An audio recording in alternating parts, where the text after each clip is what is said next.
Since Donald Trump's re-election in November, a Denver nonprofit has been inundated with requests for help.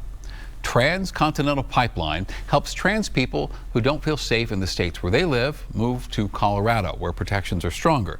TCP helps with the cost and logistics of moving and helps them find housing in the Denver metro, offering in fact up to a month of free rent through its housing network. And I met with TCP's executive director, Kira Richards. We were met at Cheeseman Park. She started this nonprofit just 8 months ago. She says in October, they had 22 relocation requests. After the election in November, more than 400. And Richards says they now have a backlog of more than 1,000 people waiting for relocation help. I've seen families with middle schoolers. The oldest I've seen was, I believe, mid-70s. All identities, all race, religion, creed, just every walk of life. We have people reaching out saying that they were recently a victim of a hate crime and fearing for their lives. And we have people reaching out being like, we've been planning this for a minute. We have a couple of questions, and it just really runs the gambit, everything in between there.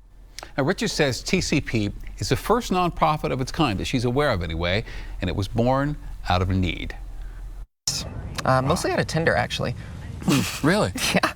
My friends and I just started seeing a lot of people coming into town being like, hey, I'm new here. I don't know anyone. And Tinder is one of the first places people go. I mean, how else do you make connections, I guess? Right.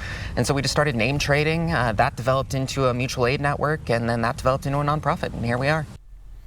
Richard says TCP and its 12 volunteers have now successfully relocated 100 people so far. And if you're interested, it can be reached at tcpipeline.org.